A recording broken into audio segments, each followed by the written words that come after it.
Hello students, in this video we'll discuss chapter number 2, the executive, union and states. Students, in this video we'll talk about union executive and states executive. हम सबको पता है बच्चा कि जो law making authority है हमारी country में उसका नाम क्या है? Parliament. Parliament make laws. Parliament क्या करती है? लॉज बनाती है. ठीक हुई बात. But it is the union executive that carries it out. पर वो जो लॉ पार्लियामेंट ने बनाए हैं उन्हें इम्प्लीमेंट कौन करता है बच्चा? उन्हें इम्प्लीमेंट करने वाले होते हैं यूनियन एग्जीक्यूटिव. क्योंकि यहाँ पर पार्लियामेंट की बात हो रही है इसीलिए यूनियन एग्जीक्यूटिव आएगा. अगर यहाँ पर लेजिस्लेचर की बात होगी तो यहाँ पर कौन आ जाएंगे? States executive. तो क्या ये बात समझ में आ गई कि लॉ बनाएगा कौन? पार्लियामेंट. उन्हें इम्प्लीमेंट कौन कराएंगे? कैरी आउट कौन कराएंगे? Union executive.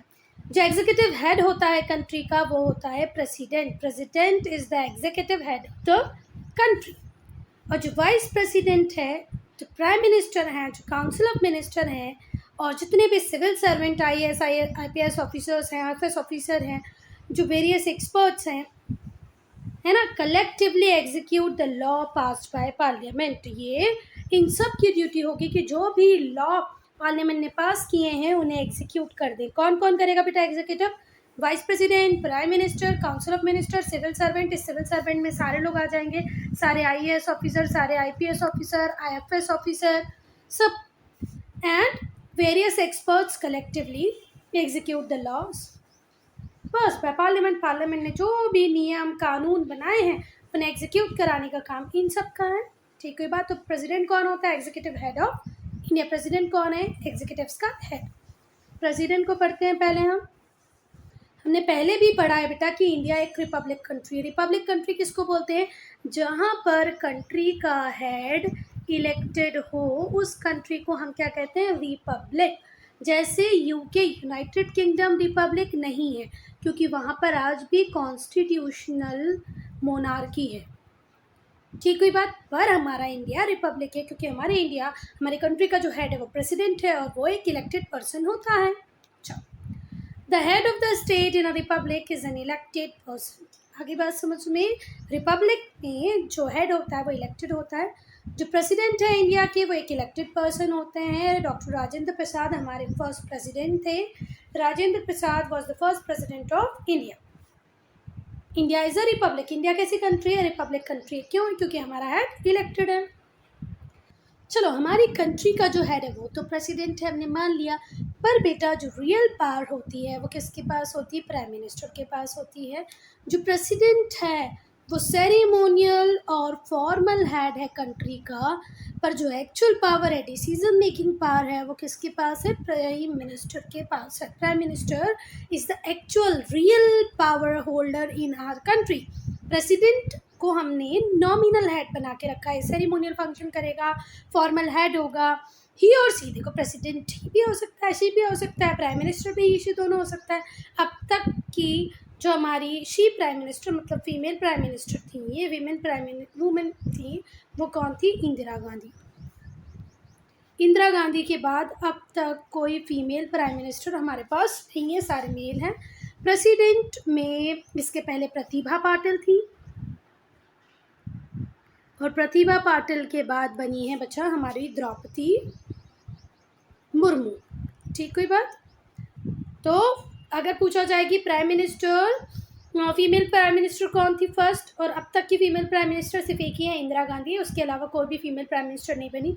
फीमेल प्रेसिडेंट की बात करें तो इससे पहले बच्चा एक टर्म में थी प्रतिभा पाटिल और अभी हैं द्रौपदी मुर्मू. चलो, तो जो प्रेसिडेंट है वो सेरेमोनियल और फॉर्मल हेड होता है कंट्री का. ही और she is elected for 5 year. इसका इलेक्शन 5 ईयर के लिए होता है. शी ही कैन बी री elected after the expiry of his और हर टेन्योर. अगर ये चाहें तो जब इनके टर्म पूरा हो जाता है, 5 ईयर पूरे हो जाते हैं, तो उसके बाद ये कंटिन्यू कर सकते हैं, पर री इलेक्ट होना पड़ेगा. ठीक है बात, अपनी मर्जी से नहीं. Elections and eligibility. अब प्रेसिडेंट के लिए इलेक्शन कैसे होते हैं, उनकी एलिजिबिलिटी क्या है वो देखेंगे। जो प्रेसिडेंट होता है उसका जो इलेक्शन होता है वो इनडायरेक्टली होता है बच्चा। हमारा जनरल पब्लिक का प्रेसिडेंट के इलेक्शन में कोई पार्टिसिपेशन नहीं होता है। नो पार्टिसिपेशन, आई बात समझ में, कोई पार्टिसिपेशन नहीं है। हमने जिन रिप्रेजेंटेटिव्स को चुना है वो प्रेसिडेंट को चुनेंगे। इट मीन्स हमारे रिप्रेजेंटेटिव प्रेसिडेंट को चुन रहे हैं, हमारा कोई रोल उसमें नहीं है, इसीलिए यहाँ पर लिखा है इनडायरेक्टली। बाय इन इलेक्टोरल कॉलेज, एक पूरा इलेक्टोरल कॉलेज बनता है प्रेसिडेंट को चुनने के लिए। अब इस इलेक्टोरल कॉलेज में कौन कौन होते हैं बच्चा? Includes the elected members of Lok Sabha. Electoral college में लोकसभा के मेंबर होंगे, राज्यसभा के मेंबर होंगे एंड लेजिस्लेटिव असेंबलीज के मेंबर होंगे स्टेट्स और यूनियन टेरिटरीज की। अब वो कहाँ के? पुदुचेरी, दिल्ली, एनसीआर। अब यहाँ पर तुमको ये लग रहा होगा कि पुदुचेरी और दिल्ली एनसीआर क्यों लिखा है यूनियन में? बेटा क्योंकि ये ही दो वो स्टेट हैं जहाँ पर चीफ मिनिस्टर होते हैं। पुदुचेरी में भी चीफ मिनिस्टर होता है, दिल्ली एनसीआर का भी चीफ मिनिस्टर अरविंद केजरीवाल को तो आप सब जानते होंगे, है ना। तो सारे स्टेट में है लेजिस्लेटिव असेंबली, तो सारे स्टेट की लेजिस्लेटिव असेंबली के मेंबर होते हैं। अब दो यूनियन टेरिटरीज हैं जहाँ पर भी लेजिस्लेटिव असेंबली है, वो है पुदुचेरी और Delhi NCR. Do remember it? हाँ, फिर से देखो, जो प्रेसिडेंट होता है उसका इलेक्शन इनडायरेक्टली होता है, उसके लिए इलेक्टोरल कॉलेज बनता है। अब इलेक्टोरल कॉलेज में कौन होंगे? लोकसभा के मेंबर हैं, राज्यसभा के मेंबर हैं, स्टेट लेजिस्लेटिव असेंबली के भी मेंबर हैं, पर साथ में दो यूनियन टेरिटरीज हमारे पास हैं बेटा, एक है पुदुचेरी और दूसरा है दिल्ली एनसीआर। तो इनके भी लेजिस्लेटिव असेंबली के मेंबर इलेक्टोरल कॉलेज का पार्ट होंगे, ठीक है। ये यूनियन टेरिटरी है, पुडुचेरी भी यूनियन टेरिटरी, दिल्ली एनसीआर भी union territory, then to they have legislative assemblies too. Now to be president, अगर हमें प्रेसिडेंट बनना है तो हमें इलेक्शन में पार्ट लेना पड़ेगा। इलेक्शन में पार्ट आप तब ले पाएंगे जब आप में रिक्वायर्ड क्वालिफिकेशंस होंगे। क्वालिफिकेशन एजुकेशन क्वालिफिकेशन नहीं है बच्चा, कुछ थोड़ा सा एलिजिबिलिटी क्राइटेरिया है, वो चीज़ आपके पास ना हो तो कोई भी व्यक्ति इलेक्शन कॉन्टेस्ट कर सकता है। वो क्या नहीं होना चाहिए? तो अगर आपको प्रेसिडेंट की तरह इलेक्टेड होना है तो a person must have same qualification as member of Lok Sabha. Lok Sabha का मेंबर बनने के लिए आपको जो क्वालिफिकेशन चाहिए थे, सेम क्वालिफिकेशन चाहिए आपको प्रेसिडेंट बनने के लिए। वो क्वालिफिकेशन थे कि आपकी लोकसभा में जो एज थी वो एज थी 25, राज्यसभा में वो एज होती है 30, पर प्रेसिडेंट के इलेक्शन के लिए वो एज होती है 35। ठीक हुई बात? तो एक ही डिफरेंस है लोकसभा और राज्यसभा के और प्रेसिडेंट की क्वालिफिकेशन में, वो है एज का बेटा, इसके अलावा कुछ भी नहीं है। प्रेसिडेंट बनने के लिए आपकी एज 35 होनी चाहिए, लोकसभा में इलेक्शन कॉन्टेस्ट करना है 25 और राज्यसभा के लिए 30। दूसरे क्वालिफिकेशन की बात करें हम तो आप इंडियन सिटीजन हो। क्या होने चाहिए? आप इंडियन सिटीजन, तीनों के लिए, लोकसभा के लिए भी, राज्यसभा के लिए भी, प्रेसिडेंट के लिए। दूसरी जो पार्ट है वो है आप इंसॉल्वेंट ना हो। इंसॉल्वेंट क्या होता है बच्चा? इंसॉल्वेंट मतलब आपका दिवालिया ना निकला हो, मतलब आपके जो असेट्स हैं वो हमेशा आपकी लाइबिलिटीज़ से ज़्यादा रहने चाहिए। पर कई बार उल्टी सिचुएशन भी हो जाती है कि आपकी जो देनदारी है वो आपके एसेट से ज़्यादा पड़ जाती है, मतलब आपको लोगों को देना ज़्यादा है, आपके पास पैसा कम है, तो इस सिचुएशन को हम बोलते हैं इंसॉल्वेंट। तो आप इंसॉल्वेंट ना हो। अगर इंसॉल्वेंट हुए तो आप कभी भी इलेक्शन फाइट नहीं कर पाएंगे, नहीं तो लोकसभा, राज्यसभा, नहीं तो प्रेसिडेंट का। दूसरा आप तीसरा, अनसाउंड माइंड के ना हो। क्या ना हो? अनसाउंड माइंड मतलब किसी पागल को कोई कौन ही प्रेसिडेंट या लेजिस्लेटिव असेंबली या एमएलए या एमपी बनाएगा? कोई नहीं बनाएगा बेटा। तो आप पागल नहीं होनी चाहिए, आपका इंसॉल्वेंसी नहीं होनी चाहिए, मतलब आप इंसॉल्वेंट नहीं होनी चाहिए, आप इंडियन सिटीजन होने चाहिए। और एक सबसे इम्पॉर्टेंट है वो, आप किसी गवर्नमेंट जॉब में ना हो। किस में ना हो? गवर्नमेंट जॉब में। अगर ये चार चीज़ आपके पास नहीं है कि है कि नहीं है, चलो, तो आप इंडियन सिटीजन होने चाहिए पहली बात, तो आप इलेक्शन कॉन्टेस्ट कर पाएंगे। आपकी एज प्रेसिडेंट के इलेक्शन के लिए 35 होनी चाहिए, लोकसभा के लिए 25 और राज्यसभा के लिए 30। तीसरी बात, आप इंसॉल्वेंट नहीं होनी चाहिए। चौथी बात, आप अनसाउंड माइंड के ना हो और आप किसी गवर्नमेंट जॉब में ना हो। इतनी चीज़ें हैं तो आप प्रेसिडेंट का इलेक्शन कॉन्टेस्ट कर सकते हैं। चलो, a person must have the same qualification as a member of Lok Sabha. Only difference is minimum age, which is 35 in case of president. President के इलेक्शन के लिए आपकी उम्र कितनी होनी चाहिए? 35 ईयर्स। अब सैलरी और अलाउंसेस की बात करेंगे तो जो प्रेसिडेंट होता है उसकी सैलरी होती है 1.5 लाख पर मंथ। हर महीने उसको कितनी सैलरी मिलेगी? 1.5। ही और she is entitled to a monthly pension after retirement. और जब ये रिटायर हो जाएगा आफ्टर इट्स टर्म, 5 ईयर का जो टर्म होता है वो पूरा हो गया, ये रिटायर होगा तो रिटायर होने के बाद इसे पेंशन वगैरह मिलेगी। ड्यूरिंग हिज और हर टेन्योर, जब ये प्रेसिडेंट रहेगा तो ये कहाँ रिसाइड करेगा बच्चा? राष्ट्रपति भवन में। ठीक है बात, भले वो ही हो या शी हो, इन्हें कहाँ रहना पड़ेगा? राष्ट्रपति भवन में। ये ही हमारे इंडिया का ऑफिशियल रेसिडेंस है। किसके लिए? प्रेसिडेंट ऑफ इंडिया के लिए। आए क्या बात समझ में? चलो अब हम पावर्स पढ़ेंगे कि हमारे प्रेसिडेंट के पास कितनी पावर्स होती हैं। तो उसके पास वास्ट पावर होती हैं। प्रेसिडेंट एंजॉय वास्ट पावर्स, बहुत सारी पावर्स होती हैं और हमने पावर्स को ग्रुप कर दिया है। तो पहले हम लोग पढ़ेंगे लेजिस्लेटिव पावर को। चलो, तो जो प्रेसिडेंट होते हैं वो समन कर सकते हैं। समन करना मतलब बुलाना, प्रोरोग करना मतलब डिसकंटिन्यू। ठीक है, समन मतलब वो बुला सकता है, वो जब चाहे जब रोक सकता है। किसको?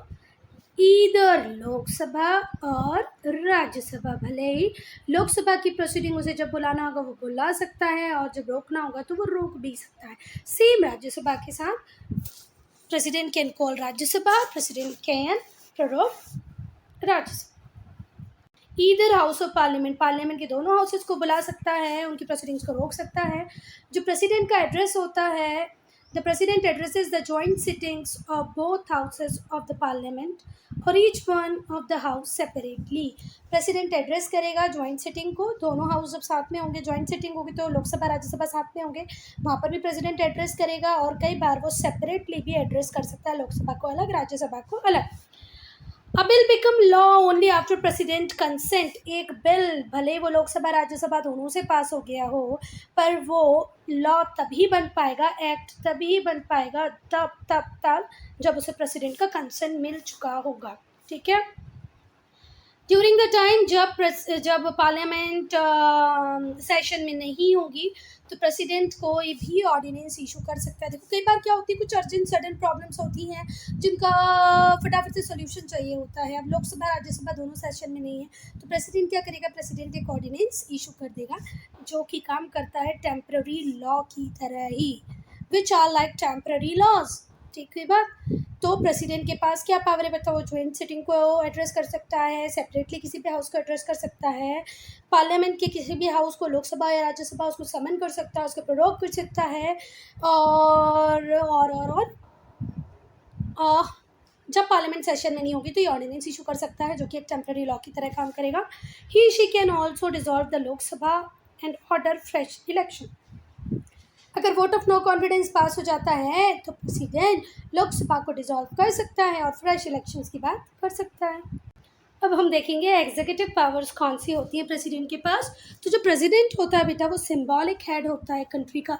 सिंबॉलिक को आप नॉमिनल भी कह सकते हैं।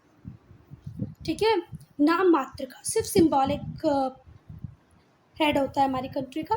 जितने भी एडमिनिस्ट्रेटिव डिसीजंस होते हैं वो उसके नाम पर तो लिए जाते हैं। All administrative decisions are taken in her और हिज नेम। सारे एडमिनिस्ट्रेटिव डिसीजन इन्हीं के नाम पे लिए जाते हैं। पर बेटा एक्चुअल में जो डिसीजन मेकिंग पावर होती है वो होती है प्राइम मिनिस्टर के पास। चलो, in order to run administration he और शी मेक सेवरल अपॉइंटमेंट। एक कंट्री में बहुत सारे ऐसे फील्ड हैं जिनमें काम करने के लिए हमें मास्टर्स चाहिए। ठीक है बात, अब जैसे इलेक्शंस करवाने के लिए पूरे इंडिया में लोकसभा के जब इलेक्शंस होते हैं तो बहुत बड़ा काम होता है तो हमें चाहिए चीफ इलेक्शन कमिश्नर।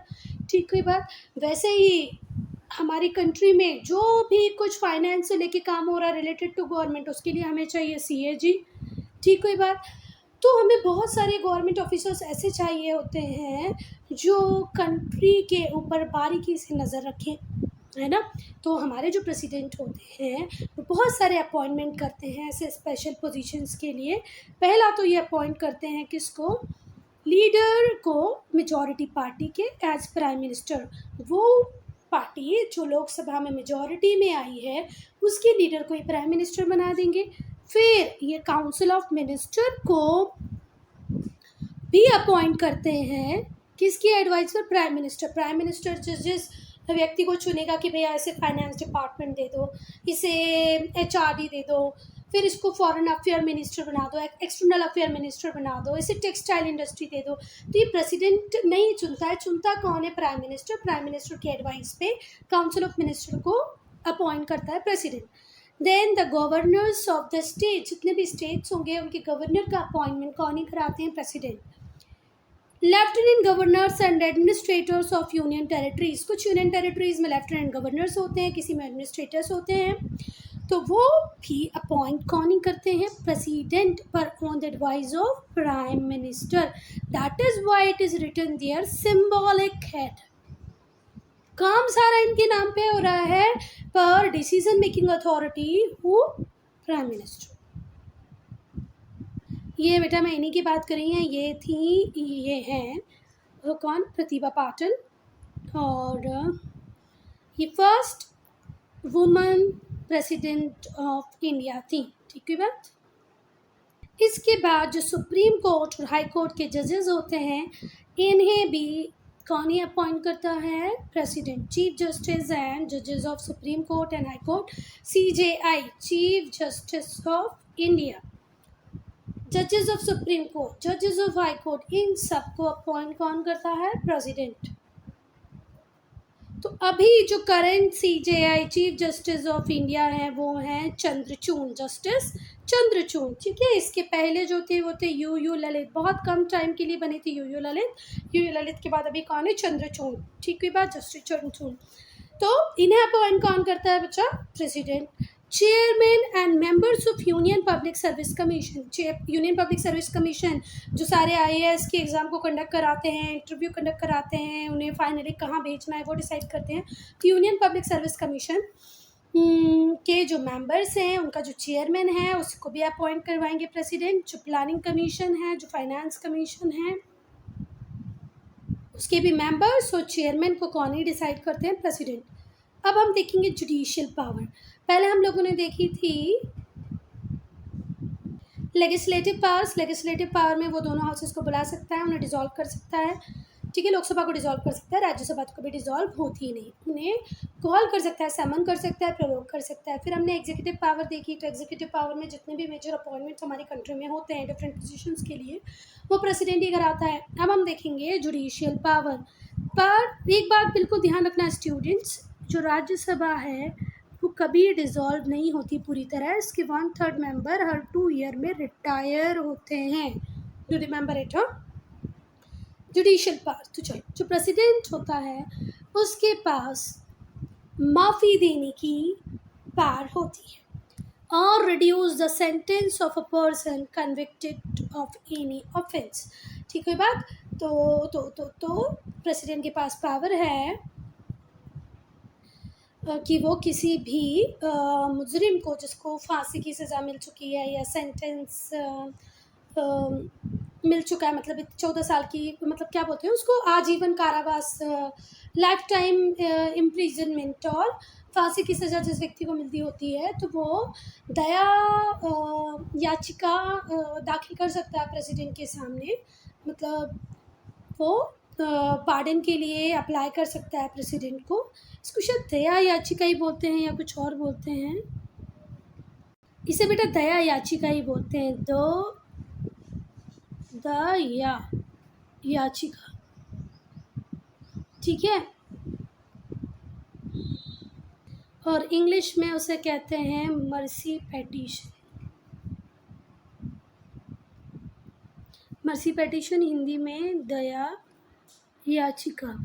अब इसके थ्रू किसी भी व्यक्ति को जिसको मृत्युदंड मिला हो, मतलब फांसी की सज़ा मिली हो, किसी को आजीवन कारावास मिला हो, ये दोनों ही प्रेसिडेंट के सामने अपनी दया याचिका मर्सी पिटीशन लगा सकते हैं। और प्रेसिडेंट के पास पूरी पावर हो सकती है कि उन्हें माफ़ कर दे या उनके जो लाइफ इम्प्रिजनमेंट के ईयर हैं उन्हें कम कर दे। ठीक है, भले वो कोई भी ऑफेंस हो। He she can pardon even a death sentence.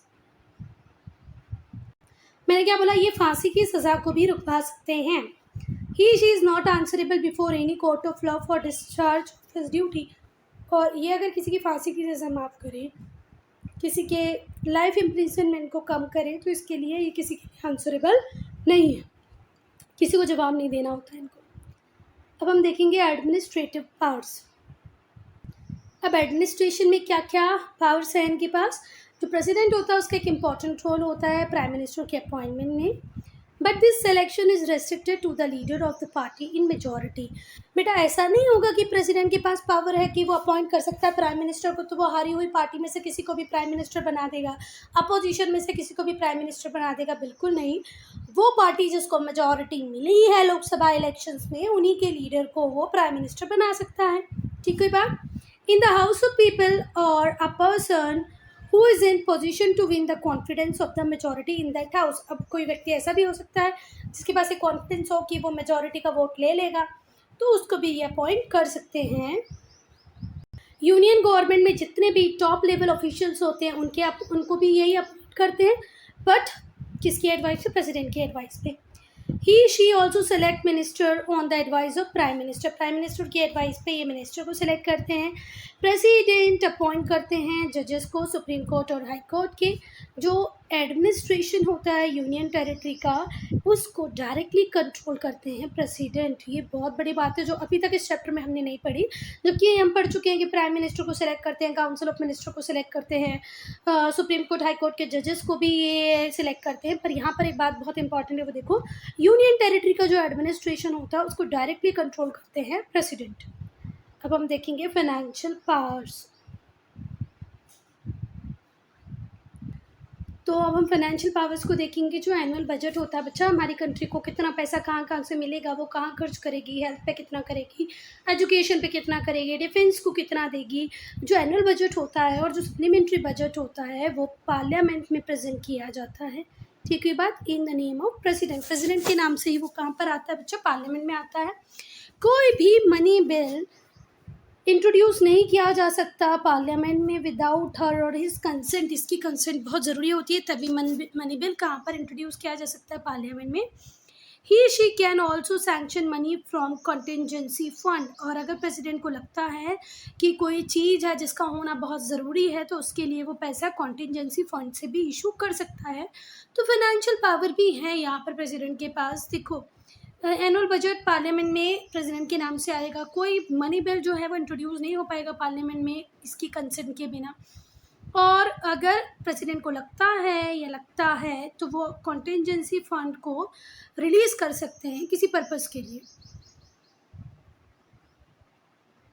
और बेटा जैसे आप लोग बजट की बात करते हैं, तो बजट वो स्टेटमेंट है जिसमें प्रोबेबल इनकम्स कितनी होगी सरकार की, और उसका एक्सपेंडिचर क्या होगा वो दिखाया जाता है। पर मनी बिल की अगर हम बात करें तो मनी बिल टैक्सेशन की बात करता है, इन्फ्लेशन की बात करता है, और मनी बिल सब कहाँ इंट्रोड्यूस हो सकता है? लोकसभा में।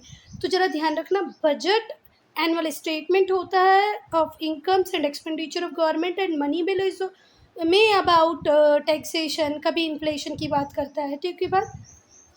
चलो, he she can also sanction money from contingency fund, हम पढ़ चुके थे। अब एमरजेंसी पावर्स को पढ़ेंगे। तो एमरजेंसी पावर्स में जो प्रेसिडेंट होता है प्राइम मिनिस्टर की एडवाइस पे, काउंसिल ऑफ मिनिस्टर की एडवाइस पे डिक्लेयर कर सकता है state of emergency under the following condition. जब प्राइम मिनिस्टर बोले तो जो प्रेसिडेंट हैं वो क्या लगा सकते हैं? इमरजेंसी लगा सकते हैं। अब देखो, बेचारे को इमरजेंसी पावर प्रेसिडेंट को मिली है, पर वो भी किसकी एडवाइस पे लगाता है?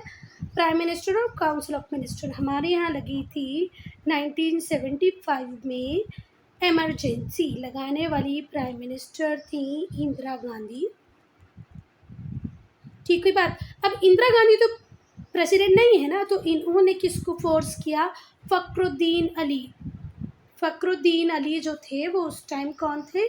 प्रेसिडेंट कौन थे बेटा? फखरुद्दीन अली। जिन्होंने इमरजेंसी लगाई प्रेसिडेंट होते हुए, किसके कहने पे? इंदिरा गांधी के कहने पे। 1975 में जब इमरजेंसी लगी थी तो जल्दी बताओ प्राइम मिनिस्टर कौन थी? तो प्राइम मिनिस्टर थी इंदिरा गांधी, प्रेसिडेंट फखरुद्दीन अली। फखरुद्दीन अली ने लगाई किसके कहने पे?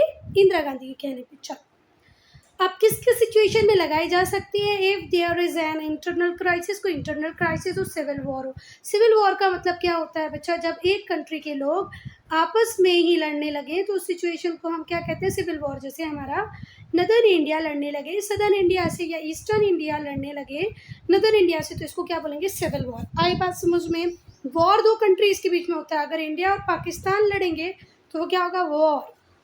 इंडिया और बांग्लादेश लड़ेंगे तो क्या होगा? वॉर। पर हमारे कंट्री के लोग आपस में लड़ेंगे तो उसे क्या कहेंगे? Civil war. चलो, तो इंटरनल क्राइसिस के टाइम पे, सिविल वॉर के टाइम पे ऐसी सिचुएशन हो तो प्रेसिडेंट इमरजेंसी लगा सकता है। कोई एक्सटर्नल फोर्स हो, कोई हमें धमका रहा हो, हमारी सोवरेनिटी, हमारे नेशन की सोवरेनिटी, हमारे जो इंटरनल एक्सटर्नल डिसीजन लेने की जो पावर है उसको छीन रहा हो, तो प्रेसिडेंट इमरजेंसी लगा सकता है। If there is a threat to financial stability of nation, हो सकता है किसी वजह से हमारे कंट्री के पास फंड ना बचे, फाइनेंशियल स्टेबिलिटी को खतरा हो, फाइनेंशियल इनस्टेबिलिटी आ जाए, तो हमारा प्रेसिडेंट इमरजेंसी लगा सकता है। अब इस टाइम में क्या होता है? When a state faces the breakdown of constitutional, किसी भी स्टेट में अगर कॉन्स्टिट्यूशनल मशीनरी बिल्कुल ब्रेक डाउन हो जाए तो प्रेसिडेंट रूल करने लग जाता है उस स्टेट पे, और उसे क्या कहते हैं? President rule. फिर से ज़रा ध्यान से समझना, जब किसी पर्टिकुलर स्टेट में कॉन्स्टिट्यूशनल मशीनरी है उसका ब्रेक डाउन हो जाए, इस सिचुएशन में जो प्रेसिडेंट होता है वो स्टेट की पावर को खुद अपने हाथों में ले लेता है, स्टेट के ऊपर रूल करने लगता है, इसी को क्या कहते हैं? President rule. नेक्स्ट है मिलिट्री पावर्स। जो प्रेसिडेंट होता है वो सुप्रीम कमांडर होता है आर्म्ड फोर्सेस का। आर्म्ड फोर्सेस का सुप्रीम कमांडर कौन होता है? प्रेसिडेंट। प्रेसिडेंट ही अपॉइंट करता है 3 विंग्स की हेड्स को। आर्म्ड फोर्स के जो 3 विंग्स हैं कौन कौन से हैं बच्चा? Air force, navy and army. Army के, एयरफोर्स के, नेवी के जो 3 विंग हैं, इनके हेड्स को अपॉइंट कौन करता है? प्रेसिडेंट। जो प्रेसिडेंट होता है वो ही डिक्लेयर करेगा वॉर एंड पीस, लाइक शांति के लिए भी समझौता, वॉर डिक्लेयर करना, ये भी किसके ही पास में है? प्रेसिडेंट के पास में ही है। अब आप लोगों ने देखा होगा अभी हमारे जो करंट प्राइम मिनिस्टर हैं वो कौन है? नरेंद्र मोदी। ठीक हुई बात? जब भी कोई इंटरनेशनल ट्रीटी होती है, जब भी किसी बाहर की कंट्री में जाना होता है, भले ही वो टैक्टफुल अलायंस के लिए जाना हो, डिप्लोमेटिक अलायंस के लिए जाना हो, कौन ही जाते हैं? नरेंद्र मोदी ही जाते हैं। कोई ट्रेड डील साइन करनी होती है तो भी वही जाते हैं। पर एक बात ध्यान रखना बच्चा, जाते ये ज़रूर है, पर जितने भी इंटरनेशनल एग्रीमेंट्स होते हैं, ट्रीटीज़ होती हैं, वो किसके नाम पर ही होती हैं? प्रेसिडेंट के नाम पर ही होती हैं। तभी तो हम कह रहे हैं कि प्रेसिडेंट बिल्कुल नॉमिनल हेड है, काम सारे उसके नाम पे हो रहे हैं, पर बेचारे की प्रेजेंस कहीं भी नहीं। आपने अभी तक देखा है द्रौपदी मुर्मू कहीं गई हो इंटरनेशनली, बहुत काम है ना, पर सारे काम कर रहा है प्राइम मिनिस्टर किसके नाम पे? प्रेसिडेंट के नाम पे। जो प्रेसिडेंट होता है वो रिसीव्स करता है, सेंड करता है एम्बेसडर को, हमारी कंट्री से दूसरे कंट्रीज़ में एम्बेसडर बना के भेजने का काम, दूसरे एम्बेसडर्स को रिसीव करना। अब मेरी एक बात और सुनो, जो हमारे करंट प्राइम मिनिस्टर हैं, प्राइम मिनिस्टर नहीं, sorry, external affair minister S Jaishankar. कौन? एस जयशंकर। तो ये जो एस जयशंकर हैं ये भी तो हमारे एम्बेसडर हुआ करते थे पहले। इन्होंने किसकी तरह काम किया? इंडियन एम्बेसडर्स की तरह काम किया। ये जो एस जयशंकर थे वो सबसे ज़्यादा टाइम तक एम्बेसडर रहे कहाँ पर? चाइना को सबसे ज़्यादा टाइम उन्होंने सर्व किया, 4.5 साल के करीब एम्बेसडर रहे चाइना में। तो एस जयशंकर कौन है? हमारे एक्सटर्नल अफेयर मिनिस्टर। तो एक्सटर्नल अफेयर मिनिस्टर कौन है? एस जयशंकर। और ये पहले IFS थे, इंडियन फॉरेन सर्विसेज में थे, और ये एम्बेसडर बन के रहे बहुत सारी कंट्रीज़ में। चाइना का नाम मैं बता रही हूँ आपको। चलो, he or she also represent a country at international forums। International forums में भी कंट्री को रिप्रेजेंट करते हैं कौन? हमारे प्रेसिडेंट। अब इम्पीचमेंट को पढ़ेंगे। जो इंडियन कॉन्स्टिट्यूशन है उसने एक प्रोसीजर को दिया है कि आप प्रेसिडेंट को रिमूव कर सकते हैं उसके ऑफिस से अगर ऐसा लगता है, या कोई प्रेसिडेंट कुछ गलतियां करता है, ठीक है, या तो वो करप्शन करेगा, या तो उसने देशद्रोह, राजद्रोह किया होगा। ट्रीजन मतलब क्या होता है? देशद्रोह राजद्रोह किया हो, भ्रष्टाचार में लिप्त हो, अगर आपको ऐसे लग जाए कि ये प्रेसिडेंट गिल्टी है, भले वो करप्शन में हो, भले वो ट्रीजन में हो, तो हम उसको उसके ऑफिस से हटा सकते हैं। पर उसको हटाने की एक प्रोसेस होती है जो कॉन्स्टिट्यूशन में मेंशन है। उस प्रोसेस को हम क्या बोलते हैं? इम्पीचमेंट। ठीक है बात? That the president can use her his power only with the aid and advice of prime minister. When the president bypasses this, she is subjected to impeachment. देखो हमारा कॉन्स्टिट्यूशन क्या कहता है? हमारे कॉन्स्टिट्यूशन में मेंशनड है कि जो प्रेसिडेंट है कैन यूज़ हिज और हर पावर, वो अपनी पावर का यूज़ तभी करेगा जब उसे एडवाइस या एड दी जाएगी। किसके द्वारा? Prime minister. प्राइम मिनिस्टर के ऑर्डर पे ही वो अपना सब कुछ काम करता है। अगर प्रेसिडेंट बाईपास कर दे प्राइम मिनिस्टर के ऑर्डर्स को, तो भी वो इम्पीचमेंट के लिए प्रस्तुत उसे होना पड़ेगा। ठीक है बात? इम्पीचमेंट से हम सिटिंग प्रेसिडेंट को हटा सकते हैं।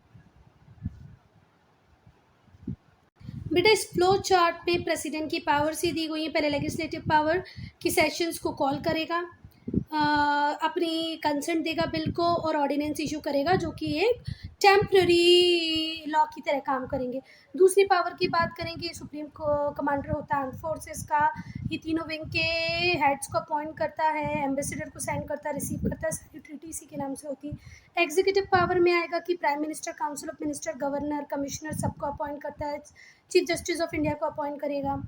चलो फिर जुडिशियल पावर्स क्या होती हैं बच्चा? ये किसी को माफ़ी दे सकता है, भले उसे फांसी की सज़ा क्यों नहीं हो, उसको भी माफ़ कर सकता है। Can commute even a death sentence to life imprisonment, और जो फांसी की सज़ा है उसे लाइफ इम्प्रिजन में भी चेंज कर सकता है। फाइनेंशियल बजट जो प्रेजेंट होते हैं, इसके नाम से प्रेजेंट होते हैं, ये मनी बिल को क्या देता है? कंसर्न देता है। Budget is all about government finances, government income and expenditure. But money bill inflation के लिए आ सकता है, टैक्सेशन सिस्टम में कोई चेंज हो उसके लिए आ सकता है। चलो इमरजेंसी पावर की बात करें तो स्टेट इमरजेंसी डिक्लेयर कर सकता है। और किसी भी स्टेट में जब हम देखें कि कॉन्स्टिट्यूशनल मशीनरी ठीक से काम नहीं कर रही होती है तो अपने हाथों में पावर ले सकता है। अब हम कोई रिविजन देखेंगे। चलो अब हमको एक रिविजन में फर्स्ट है, is the executive head of Indian union. तो वो कौन होता है इंडियन यूनियन का एग्जीक्यूटिव हेड? प्रेसिडेंट। चलो the electoral college included the elected member of parliament, मतलब लोकसभा और लेजिस्लेटिव असेंबली।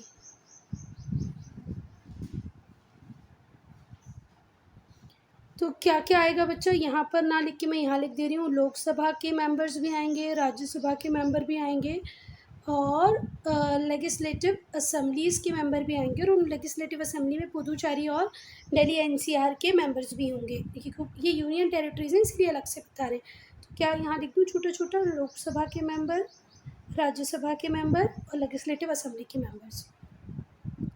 राष्ट्रपति भवन, यहाँ लिख रहे हैं हम राष्ट्रपति भवन जो है, राष्ट्रपति भवन जो है वो ऑफिशियल रेसिडेंस होता है प्रेसिडेंट ऑफ इंडिया का। President can pardon death sentence of person convicted to any offence. किसी को अगर फांसी की सज़ा हो गई हो और वो दया याचिका मर्सी पेटिशन लगा दे प्रेसिडेंट के सामने, तो प्रेसिडेंट उसे माफ़ कर देगा अगर जेन्युइन केस होगा तो। ऐसे नहीं कि किसी को भी माफ़ कर देगा। Dash bill can not be introduce in the parliament without president consent, तो वो होगा मनी बिल। चलो the president can use his और power only with the aid and advice of prime minister. आप लोग पूरा लिखना। चलो ट्रू और फॉल्स देखेंगे। The president is symbolic head of the country, very true. Symbolic आ जाए यहाँ पर, नॉमिनल आ जाए यहाँ पर, तो ये सही है। ठीक है बात। फिर क्या दिया? The prime minister summon all the session of parliament, falls. ये समन करने का काम किसका होता है बच्चों?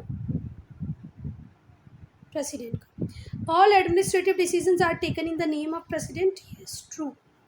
The president appoints the prime minister, true. The administration of union territories is directly controlled by prime minister, no. President करता है, तो यहाँ पर आएगा फॉल्स। ये दो ट्रू है, ये फॉल्स है, ये फिर फॉल्स है। जो एडमिनिस्ट्रेशन होता है यूनियन टेरिटरीज का, उसको डायरेक्टली कंट्रोल कौन करते हैं बेटा? President. A state of emergency can be declared by president if there is internal or civil war like situation. Yes, true. बिल्कुल सही. अब हम देखेंगे वाइस प्रेसिडेंट को. बेटा जो वाइस प्रेसिडेंट होते हैं उन्हें इलेक्ट किया जाता है लोकसभा और राज्यसभा के मेंबर्स द्वारा. ठीक है. Who is going to elect vice president? Members of Lok Sabha and Rajya Sabha. जो क्वालिफिकेशन होता है वाइस प्रेसिडेंट का वो सिमिलर होता है प्रेसिडेंट की तरह. सिर्फ और सिर्फ एक बात की छूट दी जाती है, except that the candidate should be eligible to become a member of Rajya Sabha. ठीक है बात. क्या इस बात को छोड़ दिया जाए? किस बात को छोड़ दिया जाए? जो टेन्योर जो टाइम पीरियड होता है वाइस प्रेसिडेंट के ऑफिस का वो 5 ईयर ही होता है. ये वो सारे फंक्शन परफॉर्म कर सकता है जो प्रेसिडेंट कर सकता है. पर कब? जब प्रेसिडेंट एब्सेंट हो, प्रेसिडेंट किसी काम से बाहर गया हो या कोई और प्रॉब्लम हो तब. जो वाइस प्रेसिडेंट है वो एक्स ऑफिशियो चेयरमैन होता है राज्यसभा का. एक बार अगर आप वाइस प्रेसिडेंट बन गए तो आप राज्यसभा के चेयरमैन बाय डिफ़ॉल्ट हो ही जाते हो. एक्स ऑफिशियो चेयरमैन हो जाता है वो राज्यसभा का. Students I am ending this video here only. If you any doubt any problem to write in comment section and we'll discuss prime minister in part 2.